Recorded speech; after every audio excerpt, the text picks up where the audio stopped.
ಇನ್ನು ಬೆಳಗಾವಿ ಗ್ರಾಮೀಣ ಠಾಣೆಯ ವ್ಯಾಪ್ತಿಯಲ್ಲಿ ವಿದ್ಯಾರ್ಥಿನಿಯ ಜೊತೆಗೆ ಪ್ರಿನ್ಸಿಪಾಲ್ ಅಸಭ್ಯ ವರ್ತನೆ ತೋರಿದ ವಿಚಾರ ಸಂಬಂಧ ಅಂತೂ ಇಂತೂ ಕೊನೆಗೂ ಸ್ವಯಂ ಪ್ರೇರಿತ ಕಂಪ್ಲೇಂಟ್ ದಾಖಲಿಸಿಕೊಂಡಿದ್ದಾರೆ ಪೊಲೀಸರು.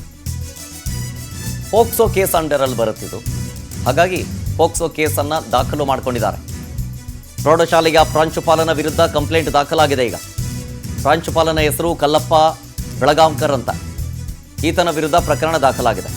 ಈತ ವಿದ್ಯಾರ್ಥಿನಿಯರ ಜೊತೆಗೆ ಅಸಭ್ಯವಾಗಿ ವರ್ತನೆ ಮಾಡ್ತಾ ಇದ್ದ ಅನ್ನೋ ನಿಟ್ಟಿನಲ್ಲಿ ಧರ್ಮದೇಟು ಕೂಡ ಬಿಟ್ಟಿದೆ. ಗ್ರಾಮಸ್ಥರು ಧರ್ಮದೇಟು ಕೊಟ್ಟಿದ್ದಾರೆ. ಅದಾದ್ಮೇಲೆ ಪೊಲೀಸರಿಗೆ ಒಪ್ಪಿಸಿದ್ದಾರೆ.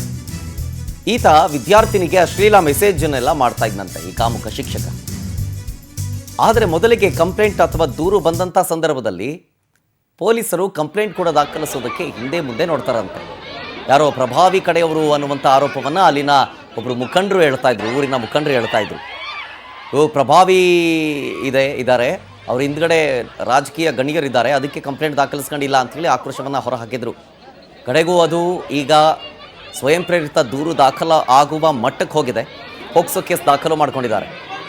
ಗ್ರಾಮಸ್ಥರು ಹಿಗ್ಗಾಮುಗ್ಗ ತರಾಟೆಗೆ ತೆಗೆದುಕೊಂಡು ಥಳಿಸಿದ ನಂತರ ಪೊಲೀಸರಿಗೆ ಒಪ್ಪಿಸಿದ್ದಾರೆ ಆ ಶಿಕ್ಷಕರನ್ನು.